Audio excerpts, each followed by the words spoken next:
Hello and welcome to this final part of the Spoilers for Days Bake Off miniseries.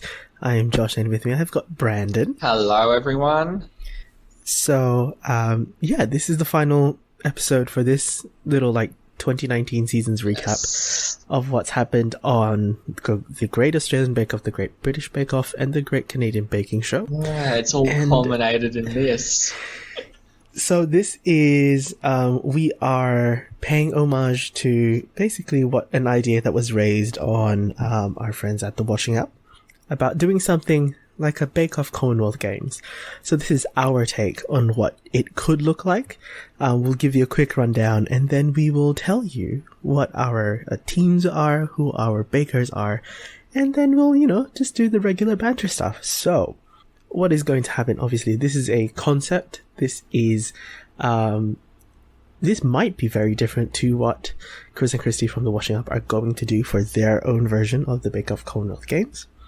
And what our rules are, at the beginning, I sent this out to Brandon, is that you can choose bakers that have appeared on different seasons of Bake Off. Obviously, the original, what is called, I'll call it season 0 of Great Australian Bake Off on Channel 9. And then the British Bake Off Stand Up to Cancer series do not count for this. What else is there? We encourage diverse skills in each of the teams from each country. Each of these teams will consist of up to 6 bakers, and ideally there's no overlap. So the teams that we have 3 different teams. Ours is All Stars. The next one is Pride, where the majority ideally should be LGBTQIA+. And the last one is Team #4thegram. So that last one, we are leaving it up to our own interpretations of what that is. We'll go into themes later after we introduce our teams and who our bakers' choices are. But also we'll also get to talk about judges and hosts and what combinations we'd like to see. So I think what we might do, Brandon, is go down. How would you like to do this? Would you like to go by nation or would you like to go by team? Let's go by category of team, just so I think it'll be easier to compare the 3 then. Yep, sure. So let's go with Team All Stars. Yep. Who are your picks for the Australian contingent? Okay, so I've got Sean, who is the winner of technically season 2, but because of the forgotten season 1 of Australian Bake Off, I've got Olivia, who was winner of season 2. I've got Antonio and Monica, who were the runners-up from series 2. Claudia, who was winner of series 3, and then Susie, who was one of the runners-up from season 1. Okay. Who do you have? I have got Raisa. I've also got Olivia. I've got... How do you say that name? No, it's not Sian, is it? Shan. It's Shan. Okay. I've got Shan. I've also got Claudia. I've got Sunny from this past season. And then David from season 3. So, those are my 6. Kind of similar, kind of different. We've got I think the variety of skills is very much here. Yeah. And strengths in bakes and whatnot. So, so for the British one, I'll go and reveal mine. I have got Andrew. Oh, hang on. Let me see. Did I double up on someone here? I think I might have. Ooh.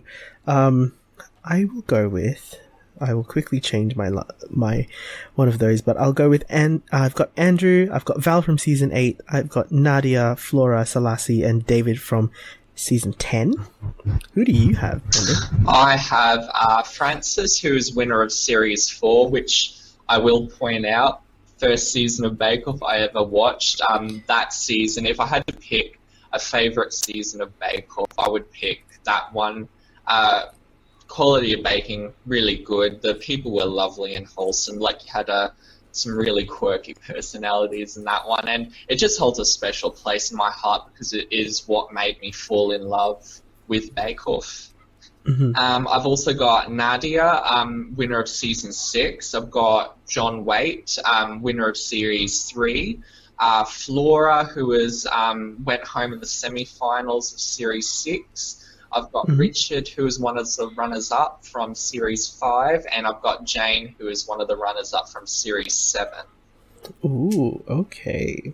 And I guess the thing with British is that because they have had 10 seasons worth Lots more of to choose contestants, from. there's lots more to choose from. Yeah, because originally Chris and Christie's idea was the Bake Off Ashes, because this was before we knew of Canadian Bake Off, and when I did that podcast with them to keep it fair, because Aussie Bake Off at that time had only had 3 seasons, so with British we were limited to Series 6, 7 and 8, which were the most recent, at that time the 3 most recent series from there, but it was really fun for this one to be able to draw from pretty much wherever. Yeah, I think it gives, like, it's a free-for-all essentially, because this is very much like, you can choose your favorites, and I'm not gonna really mind as much when it comes to things like this. Okay, so Canadian, who do you have for All Stars? Okay, so I've got Natalia, who is, as we know, the winner of the most recent series. I've got Andre, who is last year's winner. Megan, one of last year's runners-up. I've got Vandana, one of the runners-up from Series 1. Sabrina, winner of Series 1. And Jodie, who is one of the runners-up from this year's season. Okay. I think I've got very, very similar team configuration here. Because I have Natalia, I also have Andre, I have Sabina, who's the winner from Season 1. Timothy, who was quarterfinals from Season 2, if I'm not mistaken, but also he just won the first holiday baking show for Canadian. Jodie and have Vandana also from Season 1. So those are our All-Stars. Next up, we'll do Pride. That's quite a special category for you and I think. I think so. I think it's very on brand. I think the listeners would expect no less. Oh, yes, come on. If the previous 3 parts of this mini-series have been any indication, of course we're going to do a Pride. And for this, we gave a caveat, obviously, because of the number that we... there are bakers that are out, there are bakers that are not, and we're giving them the benefit of the doubt. And we are also encouraging, that allyship as well, which is why that caveat of majority are going to be, hopefully LGBTQIA+. But we'll have, supporters of the big community there as well. Okay. With this, I'll get you to start off our Australian team. Okay, so I've got James Dunsmore from Season 1, Nathan also from Season 1, and then I've got Anston, Dan and Don, who are all from Series 4, the one that just finished, and then I've got Barb from Series 3. Okay. I have got Barb from Series 3, and then Nathan from Series 1. But everyone else, so I've got Dan, I've got Don, I've got Anston and Z. They're all from the recent season. And we'll go to UK, where I have Tamal from Series 6, Michael from Season 10, Anthony from Season 9, Jan from Series 8, Dan from Series 9, and then Ruby from Series 4. So, I think we have almost the same configuration for this one. Yeah, so I've got Tamal from Series 6, Tom from Season 8, Stephen from Series 8, Yan from Series 8, Ruby from Series 4, and then Michael from Series 10. Ooh, okay. And Canadian. Okay, so I've got Devon from Series 2, Jay from Series 3, just gone, Corey from Series 1, Timothy from Series 2, and then Colin and Liam from Series 3. Okay. From Season 1, I have... Oh, this is the thing. I just need to double check where people fit in, because Series 1 and 2 for Great Canadian were like a merge for me. So I'll just tell you the names and I'll figure it out later. I've got Corey, who's from season 1. I think Terry was from series 1. Yes, she was. Terry Irwin, supposedly. Terry Irwin, oh my goodness. And then Mama Whimsy herself, Jude, is in this team. And then I've got Devin from series 2. Shout out to Devin, by the way, because I will tag him, and I think he'll have thoughts about what we're doing. So this is going to be fun. But from series 3, I have got both Colin and Jay. So again, these are, I think, very special categories for both of us to sort of put our hats in, and these are like pretty special people. Like, whether or not they're in the community, it's because they exude that like support as well. Okay. And then the last one we have hashtags for the gram. So this is where it's open interpretation. You can interpret this as people who take really good food photos, or there is a possibility that we might choose people purely because of thirst. I think you'll figure out where we sit in terms of who we choose for these teams. So I'll get you, Brandon, to start off again. Okay. For Australia. So I have not taken the Urban Dictionary definition of for the gram. So for the purposes of this, I've taken it to, so the bakers I've chosen, they either sort of had a very sort of quirky way of doing things in their baking, or they might have been really, really good at one particular kind, one kind of bake, but just didn't quite make it into my all-stars. So for Australian, I've got, even though he was one of the finalists, I do have Dave from Series 3. Like, he does really impressive cakes. Like in the semi-final of that year, he actually had this cake and it was actually suspended, so it looked like it was actually floating. I've never seen anything like it. That's something that I think would, impress your Instagram followers if you ever made something like that. Yeah. I've got Liesl and Fiona, both from Series 2. So Fiona was a quarter-finalist and Liesl was a semi-finalist. I've got Raisa from Series 3, Angela from Series 1, and then Robert, our mate Robert Harwood from Series 3. Ooh, okay. So for my Australian team, I have got Antonio. I've got our good friend Robert Harwood. I've also got Monica. I've got Chris, or Grizzy, who made the massive trifle in season 3. I've also got Marcus and Angela You gotta love a dancing dentist. Oh, you have to. Come on. all those like, I'm sure Foxtel has a montage of all of their dancing sequences somewhere in the vault. But yeah, there we go. I don't think I'm looking back at my teams. I think there's only one person that is truly there just because of thirst. Everyone else is there because Instagram, food photography sort of is like really like a strong point for what they do. So with UK, I'll start off with the thirst one. Is Tom from Series 8. That is my only thirst pick. Oh yeah. If anyone was looking at his stories during the UK, like the lead up to the British election. Oh my god. His OnlyFans.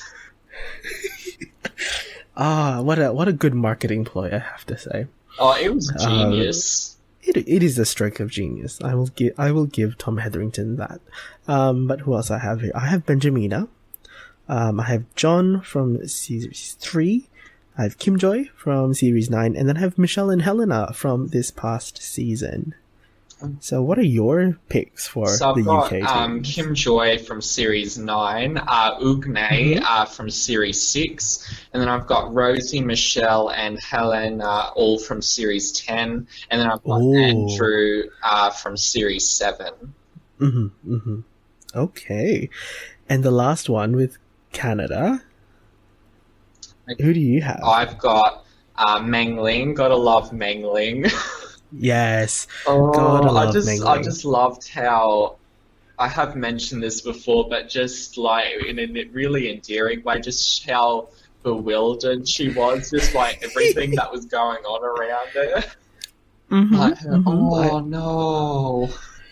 No, the I think my favorite line from her is like the we'll see, where she's like, Yeah. I'm not sure what's going to happen, but I will be here for the results. Yeah. Gotta love that. I've got our resident mermaid, Andrea, from Series 3. Terry Irwin, supposedly, from Series 1. I've got Sadia from Series 2. Chris from the series just gone, as well as Jasmine. Yep. Ooh, okay. So with mine from, I'm not sure if I have anyone from series 1 on this list. All from season 2, I have got Megan, I have got Meng Ling and Anne-Marie. And then from series 3, this past season, I've got Chris, Liam, and Andrea. Ooh, very So good. those are our picks. Love them or hate them, let us know if you really want to know more about why we chose them. Some of these, are just like, purely based, well, particularly for me, I think, and mostly for British Bake Off, is most of my picks either come from watching some of the seasons or just from Instagram mostly. But yeah, Brandon, how do we feel about our picks? I can see from comparing the two lists, we've got very similar tastes. Which is to be expected. I have noticed some bakers that I might have had in All Stars, you had in For the Gram, and then vice versa. Some of the ones you had in For the Gram, I had in All Stars, especially when it came to Australian. And I also did notice our Pride list for Australian bar one is exactly the same. Yes. But I think that's helped by the fact we've only had 4 seasons, and so we've only got a limited number of people that we definitely know are part of the Rainbow. The community, yeah. Yeah. Out of all the lists, for me, the easiest one to compile, I don't think it's any surprise, was the British one. You've got 10 seasons. 10 seasons to choose from, and for me, the hardest one... except for maybe the All-Stars, that was pretty easy. The Pride and the For the Gram ones for Canadian were quite difficult because we've only had 3 seasons, and also they have less bakers each season than all the other 2, so you've got even more limited choices there. Yeah, so... But in the end, I think it shows, there's a lot of potential for any one of these bakers, and there are some that were really close for me. I noticed that you put Sadia in For the Gram. I was so close to adding Sadia. I was like, if I didn't put a limit on 6 bakers, I think I would have been able to squeeze literally all of Canadian there. Similarities and the differences also show, just like with Bake Off, it means different things for different people. There's something when it's done well, there's something there. Yes. It's a very family-friendly show. There's something there for everyone, all generations and that. Yeah. Okay, I think what we might do is, before we go into themes and whatnot, let's talk about judges and hosts. So, I think for this version, I think we have to have 3... I feel like 3 judges. And I want to give an opportunity for maybe, 3 judges and possibly 4 hosts. Because, you're going to want, different dynamics happening and the humor. So who would you put forward as, I guess, judges? So for since we're doing 3, I'll pick one from each series. So for British, I'm going to chuck in probably Mary Berry. And one thing, especially in those earlier seasons, like nearly all the bakers that I noticed, they went on that show to impress Mary Berry. All they cared about was Mary Berry liking the cake or whatever they made, and she's sort of like Britain's sort of baking sweetheart. So got to chuck her in.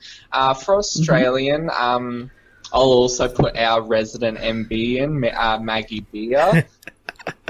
They're just both really lovely people. And then to add a bit more critique into the mix, I'm going to chuck Bruno in as the Canadian representative. Ooh, and you know what? I think those three are the same picks for me. It was either going to be Bruno or Kyla. I think for the Canadian choice for which host, but I think those three give the best balance of critique and constructive feedback. Yeah. And as well as sort of like that sort of family, sort of homely sort of atmosphere that is basically the ethos of the show. It's not sort of like a cutthroat cooking competition like, Gordon Ramsay's like Iron Chef, like Hell's Kitchen type deal. Yeah. Yeah. It's just people who like baking. They're baking in the shed for fun and making friends along the way and all that. Yeah, definitely. Okay. So with the host, this is going to be interesting. Interesting. Because I think the host for me is the more difficult choice. Yes. So since we've got four, I've got to chuck Mel and Sue in there from British Bake Off. They were the original hosts. Some people will disagree with me, but for me, they are the best hosts out of all the different incarnations of Bake Off. They never really, they were always, I mean, all of them are themselves, but Mel and Sue, they never really did, I mean, they did do like those opening little skits and that, but they never did anything over the top. There were no bells and whistles with them. They didn't do any sort of Game of Thrones impersonations or all the other contrived things that, they are funny. They do add a bit of a laugh, but to me, they don't really add anything to the show. So I'll chuck them in there. And then I reckon I've got to chuck in Aurora and Caroline for the other two. It's really sort of hard for me. It's sort of hard to separate all all the different lots of hosts to me. They're sort of like they're like a pair, like a yin and yang type deal. It's just I find it very difficult to split them up and separate them. So I'm going to go Aurora and Caroline, and then Mel and Sue for mine. I think for my host, I would definitely agree with what you said about Mel and Sue, but I feel like and for Aurora and Caroline, because I'm definitely picking Aurora and Caroline from Canadian. But in terms of the other two, I would be curious to see what a Mel Buttle Sandy Toksvig dynamic would bring. I'm just curious to see what would happen there. Just to see what the dynamic humor wise, and especially like if you bring obviously these hosts together, what additional dynamics and what additional humor we can generate out of this lovely group of hosts. That is obviously not to say that the others like Sandy, Noel and Julia and Dan and Claire aren't as good. I think it's like having to pick from, the different pairs of hosts that have done this over the years is very difficult.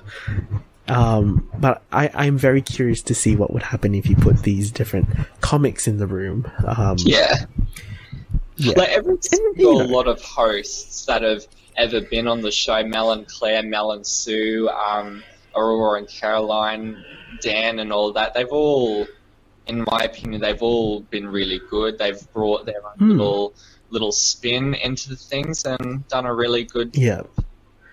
Yeah.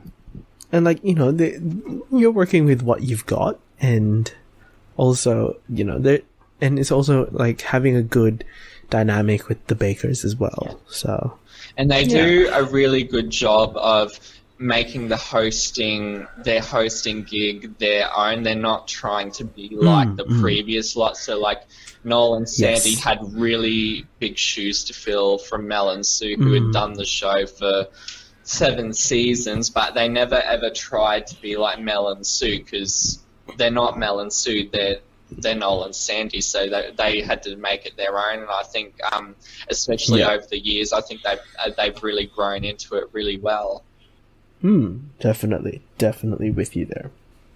Okay, so this sort of like last section of this episode, we've got themes. So I actually haven't done as much work, but the general guidelines were, we have 10 weeks, so it kind of follows a similar thing.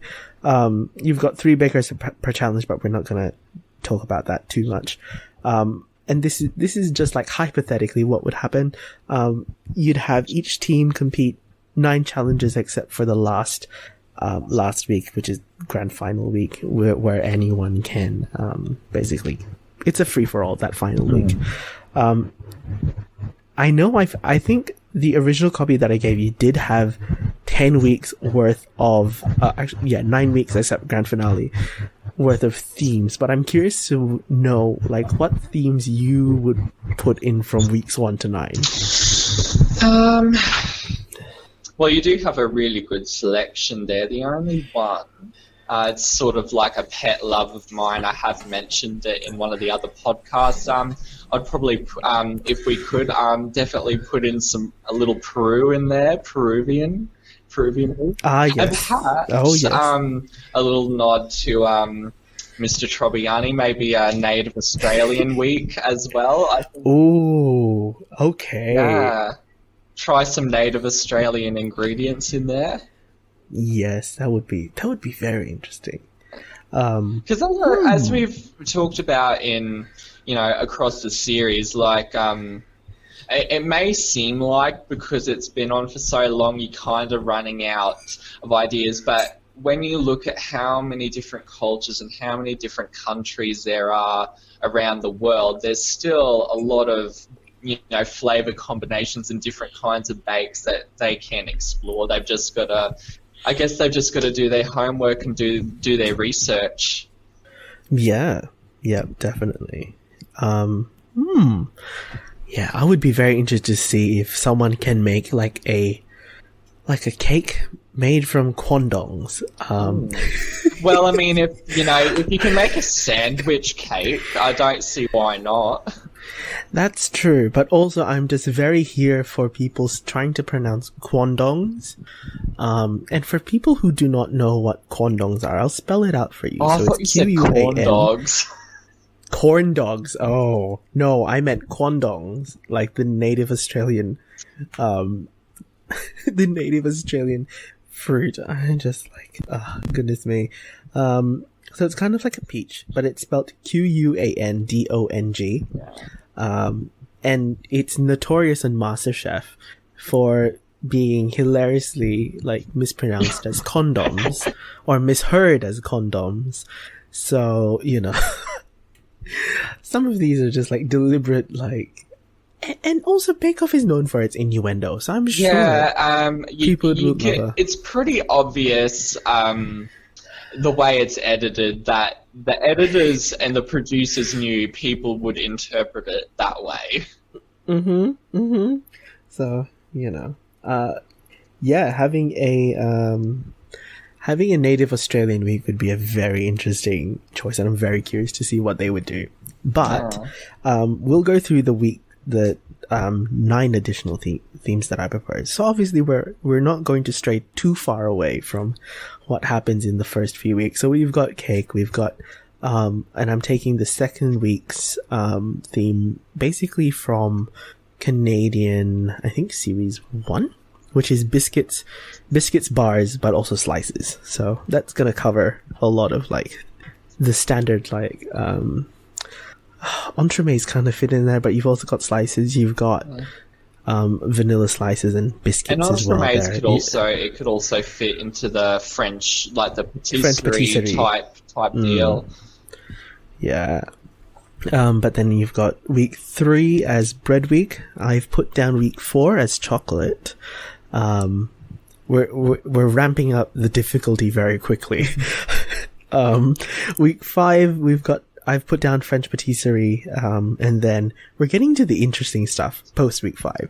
So we've got dairy, which is all dairy all the time. Then alcohol, which will be a doozy. If that ever happens on any version of Bake Off, where it's alcohol must be the theme. Yeah, I think the closest that in recent memory we've come to that was the Roaring Prohibition 20s, no? era cakes in Yes. Roaring 20s week. Yes, in British Bake Off. Yeah. So we're getting there. And then I've got Vegan Week, obviously inspired from what happened in this season of Great Australian. But the last one before grand finale is I've actually put here Asian Bakery, because to me, Asian bakeries, they pull techniques from what is classically, French or English and German. And there's a little bit of a twist.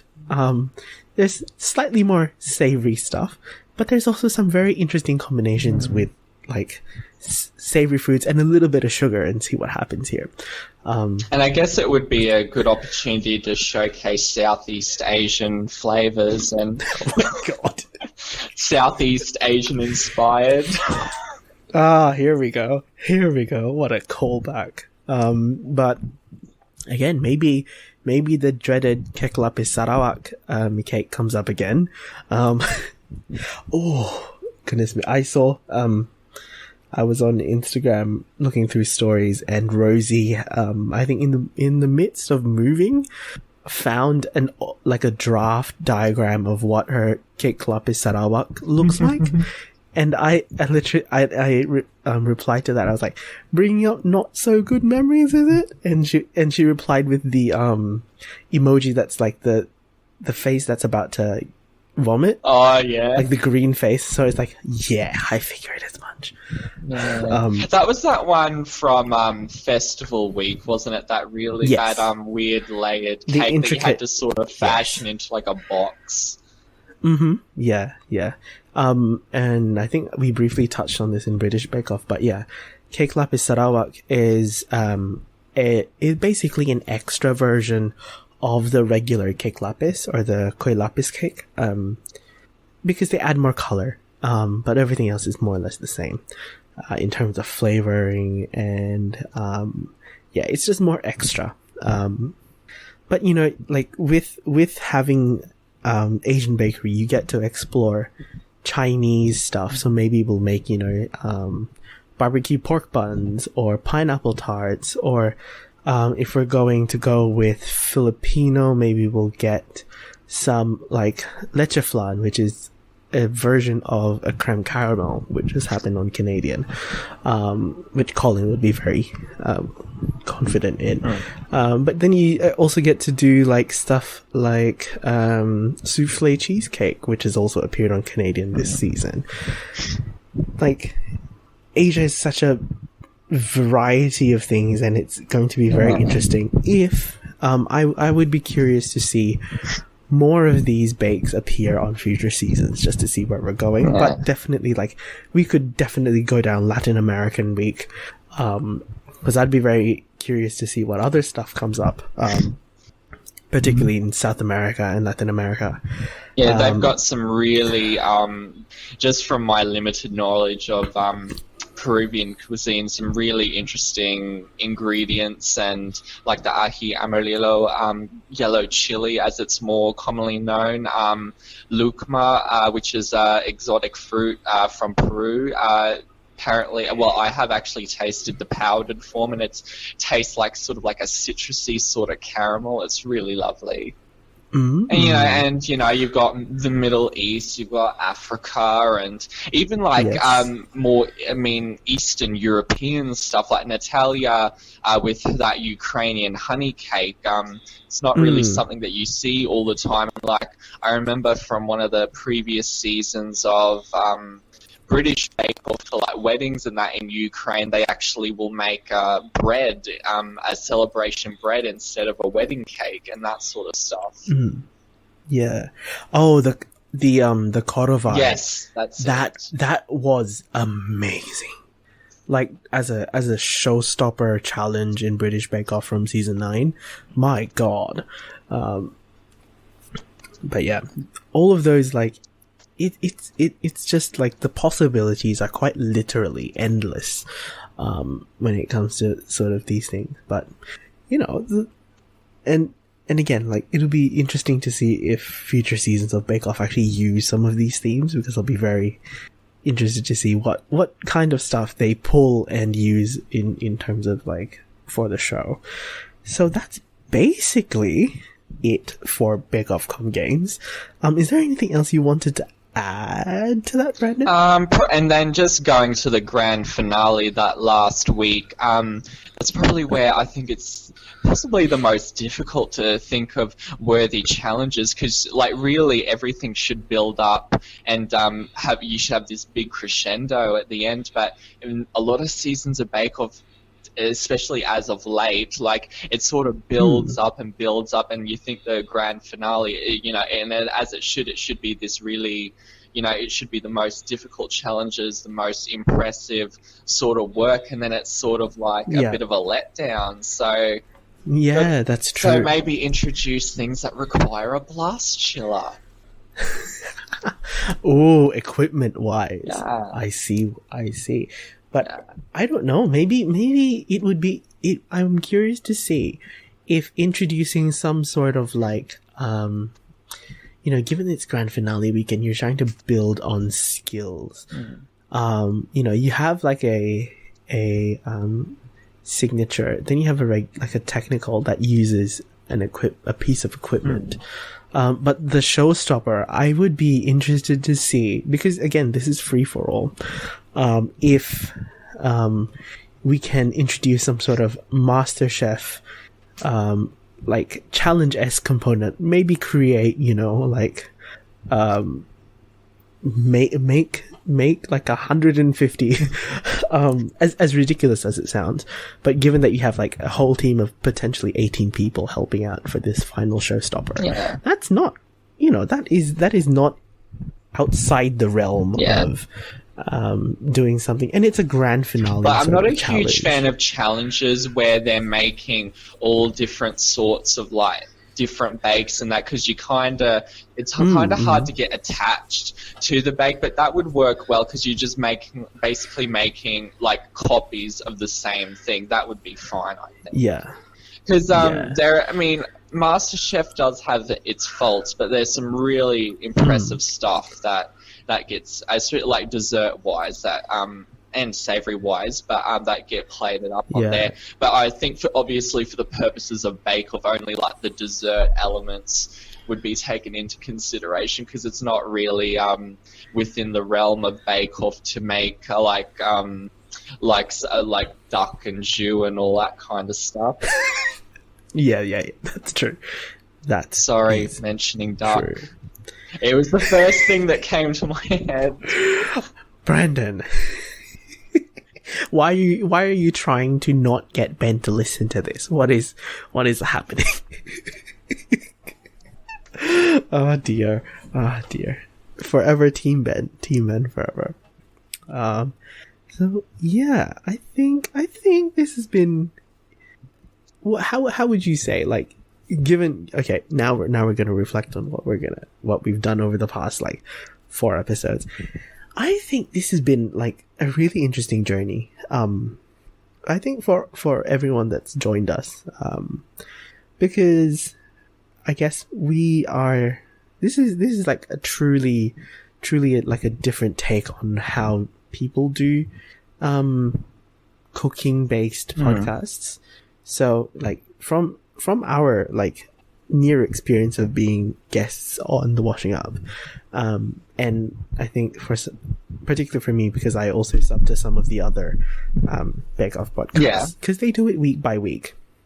We've done it sort of as an overview of the whole experience. Season, and of the experience as well. It's just very, I guess it's a unique experience because you get to look back on it overall. And like, you know, like some of the decisions that the judges may have had, some of the bakes that you might have had gripes with, you kind of sit with it and just like reflect and just like, maybe it isn't as bad as I initially thought it was. Yeah. So, you know. Because if you're making like a podcast episode just after you've watched it, like your emotions and all that are sort of heightened, so you might not be thinking as objectively as you could, and then you sort of think back and you've had time to process and reflect, and as you said, you realise that wasn't so bad, or that actually wasn't as impressive as I thought it was at the time. Yeah. And I guess in a way they sort of look back on the season in the finale episodes to a certain extent, but it's all still focused on what happened in that finale episode, whereas it's been really good, I guess, this little mini-series that we've done, just sort of looking back at the season as a whole and sort of comparing all the current seasons for Aussie, British and Canadian to each other, and pointing out which, you know, this like Australian does this really well, Canadian does this really well. I think this could be improved. Yeah. I've had a lot of fun. As have I. So, this is going to be it, I guess, basically, for this little mini-series. If people wanted to find you, Brandon, where would they find you? Okay, so you can find me on both Twitter and Instagram, Sirius, SERIOUS, _black96. Exactly the same for both Twitter and Instagram. Sweet. If you want to come find me, I can be found both on Twitter and Instagram as Abang Pinoy, ABANGPINOY. And I guess another great big thank you to Sophie from You Know What I Like podcast for sharing her little experience of why she enjoys British Bake Off so much. I know this has been a journey for everyone, and it's been really fun to do this with you as well, Brandon. Hey, you too, Josh.